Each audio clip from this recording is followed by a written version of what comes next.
Is 3D printing a viable substitute for buying? I've been asking myself that question ever since I got my Anycubic K3. And today we're gonna find out. I figured the best way to test this is mathematically. How does a 3D printed set of drawers stack up dollar for dollar against what you'd buy on Amazon? Could you perhaps walk away with some savings by printing as opposed to buying? What could you buy with said savings? If we truly are saving, how long till we can say pay off the printer with said savings? My benchmark? Underdesk drawers under $200 Canadian. The kind you'd mount to your setup without needing a PhD in carpentry. Vivo and Vever dominate that space. They're top-rated metal sliders, full steel, smooth rails, and solid builds. But then there's the cheaper plastic friction drawers. No rails, just simplicity. And that's where 3D printing might actually have a shot. Sure, PLAs and steel, but what it lacks in strength, it makes up for in Costco bulk level affordability and scalability. So what's better, sticking to Amazon's paywall or seizing the means of production? Let's get into it.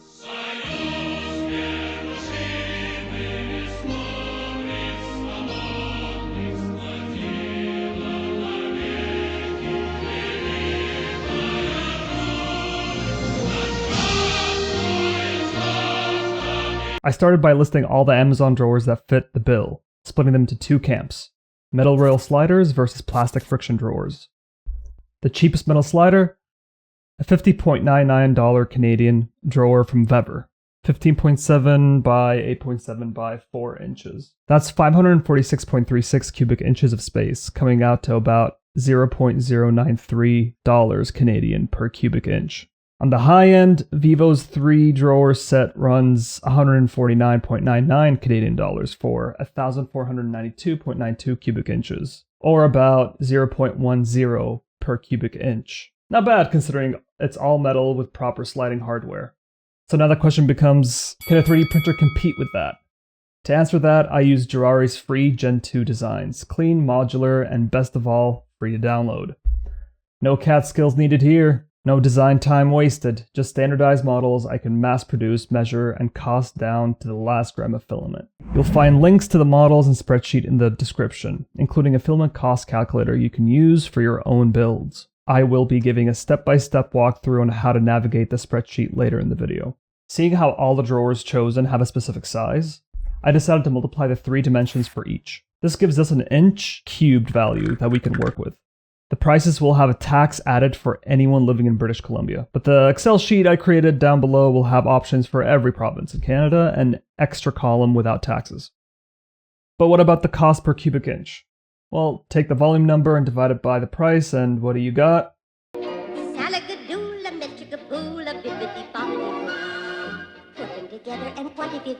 Bippity boppity, an easy way for us to compare all potential purchases based on price and the amount of space offered per drawer. This volume per price value does not take into consideration build material nor quality, however. But luckily the build material for each drawer depends on the sliding action. If the drawer is on sliding rails, then it's metal, and if it's a friction drawer, then it's plastic, closely mimicking the vast majority of offers within the market. Now you may say, how dare I insinuate I could give an accurate summation of value per dollar without mentioning build quality? And you might be right, but look at the subscriber count down below. I think it would be safe to assume that that level of detail would be outside the capability of my one-man, one-wallet crew. That being said, I will go off of customer reviews, with 1 star bringing the value per dollar score down a considerable amount, and 5 stars not altering the value per dollar at all. Is it perfect? No. But hey, none of us are. Except for her. When it comes to convenience, I think it goes without question that every single bought drawer would take the cake when it comes to convenience. But I assume if you are looking into this video, you already know what it takes for an FDM printer to spit out quality. So I won't be taking convenience into consideration here. But to summarize, for people new to 3D printing, it takes literal hours just to print a 100-gram item, depending on your settings. Moreover, it's a bit of a learning curve. Now on to the Gen 2 prints. There's a bit of assembly involved, and yes, some parts you'll be printing are more optional features than strictly necessary components. I printed those anyways. And yes, they're included in the final cost breakdown for this video. But if you want to skip those and just print the essentials, you'll find that flexibility built into the Excel sheet linked below. I've got to say, I love the Gen 2 drawer system by Gerari. It's modular, cleverly designed, and tutorial was refreshingly easy to follow. That said, I can't help but feel there's still room to optimize the model for weight and filament usage. If you're comfortable with CAD and have a beefy machine, you can absolutely modify the STL files to your liking, assuming you won't be selling the designs later commercially. But fair warning, my MacBook Air M2, which handles most creative workflows just fine, struggled when trying to convert STL meshes into solid, editable CAD models. If you're wondering what makes a good CAD rig, it's all about GPU power, specifically high VRAM. Now, despite that, one of the Gen 2 system's biggest strengths is its customizability, something you simply don't get from any of the shelf drawers. You can change the color, manage builds, and everything interfaces together seamlessly, at least for 3D printed parts. And no, you don't need to be a CAD wizard. The models are available for free via Gerari's site. And if you do need something completely custom, there are tons of tutorials for free on CAD. A great example is Fusion 360. The free version does limit a few advanced features on Fusion 360, but realistically, those are aimed at industry-level design, not home 3D printing. But before we get buried in CAD talk, let's actually look at how these drawers function. And yeah, they're drawers. But seriously, they're very usable. I find myself opening and reaching into them more often than the giant drawer that came attached to my old desk. These are far more approachable, easy to install, and modular. Here's how it works. You start with a rail. Screw it into the underside of your desk, then the case. It slides onto the dovetail rail. No supports are needed when printing either component, by the way. There's some bridging involved, but it doesn't affect function post-assembly, a detail that wasn't covered in Gerari's original tutorial. But for what it's worth, I'll show you the print orientations that work best for me. Next up is the drawer itself. All parts come in standard sizes. A single case fits a single drawer. A double case fits one double drawer. Some auxiliary modules work a little differently, like tilt drawers, which don't use double cases due to hinge mechanisms.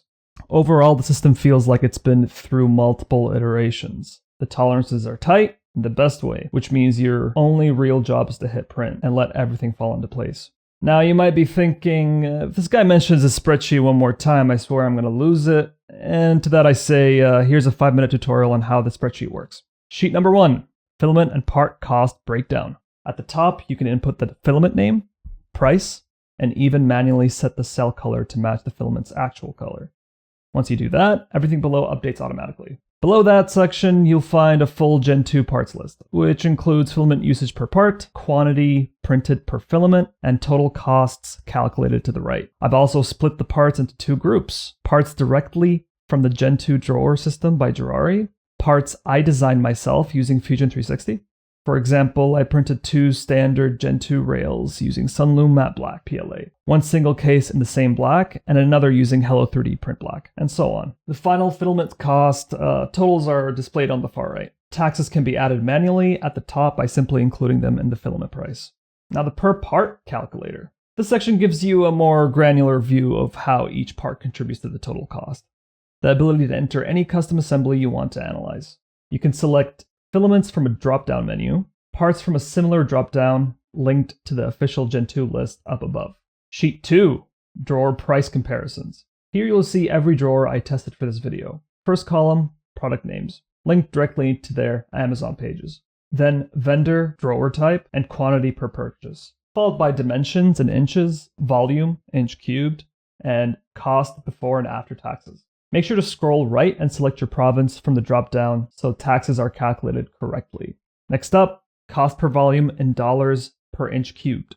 This column automatically highlights the top 2 most expensive options in red and the top 2 best value drawers in green. Then you'll see the material each drawer is made of, and whether or not it has locking features. Spoiler, only one does, and ironically is the worst deal on the list. Wondering about electricity costs?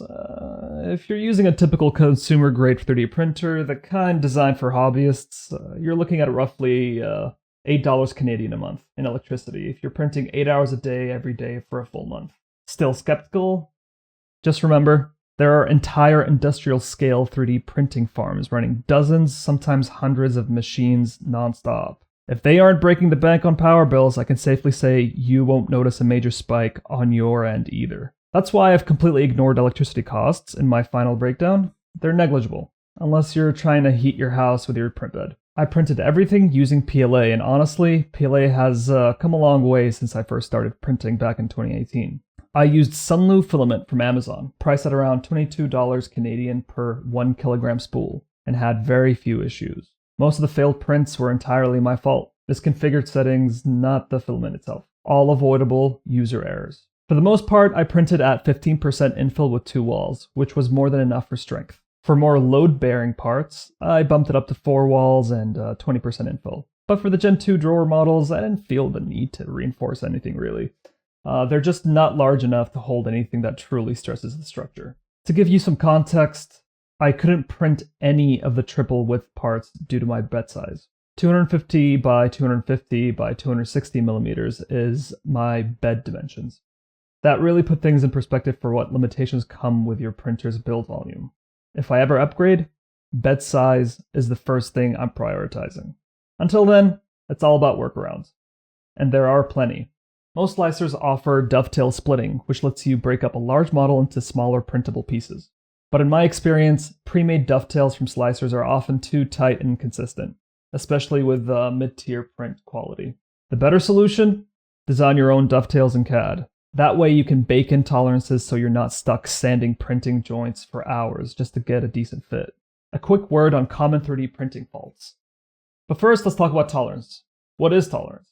It's the leeway a designer intentionally builds into a part's dimensions to account for real-world imperfections, like manufacturing limitations, clearance, and cost. Let's say I have a cylindrical peg I want to fit into a circular hole. If the peg and hole are exactly the same diameter, they won't fit, or at least not without force.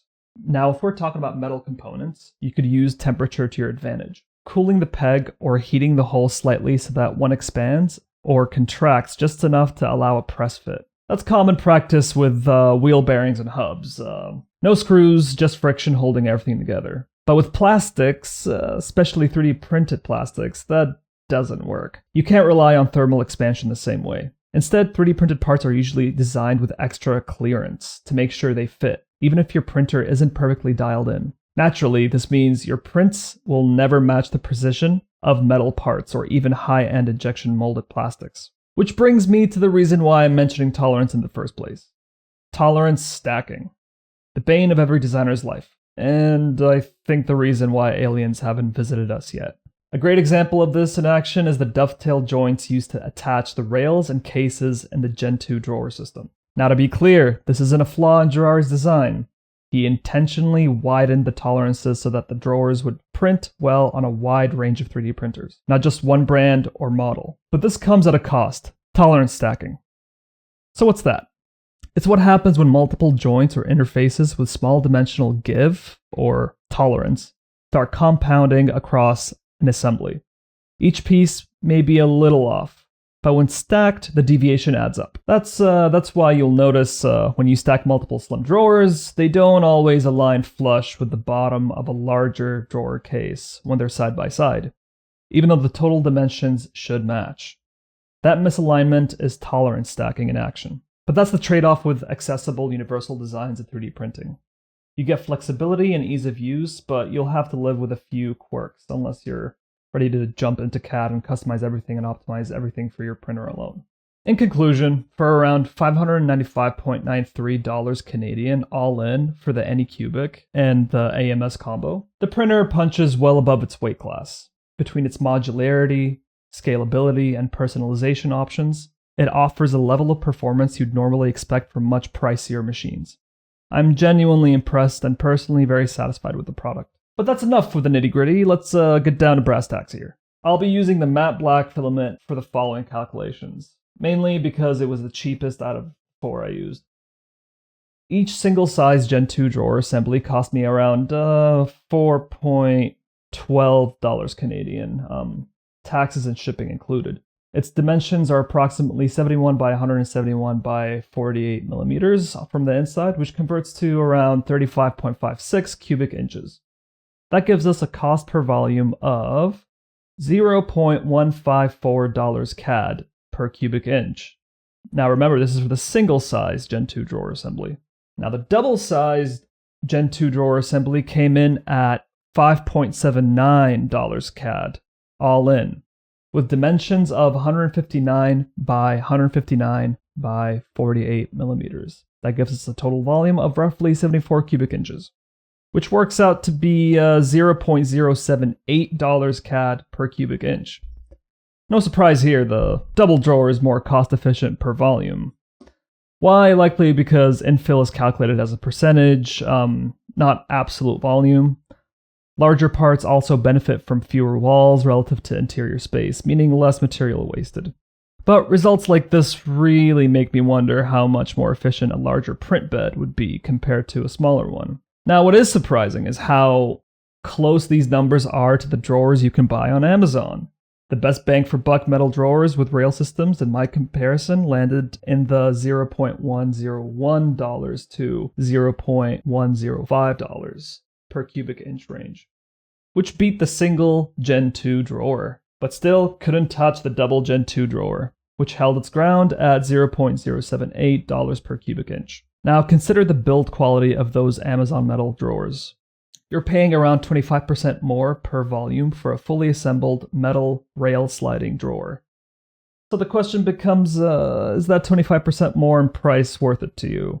Would you give up a metal build and pre-assembled rail system for that difference? I'll leave that decision in your hands. But just for fun, let's ask. How many drawers would I need to print to offset the cost of the printer itself? Using the savings from printing the double Gen 2 drawer with Sunloom Matte Black PLA, and a total printer plus AMS combo cost of $535.93, you'd need to print approximately 321 full drawer assemblies to break even on this particular printer. That includes the rail, the case, the drawer, and the locking mechanisms. 321 times. Printing all of that would take about 4,476 hours of print time, or 186.5 straight days of non-stop printing. Let that sink in. So yeah, if you want to see any ROI on your printer from drawer production alone, you need to use it consistently and understand that the margins are razor thin.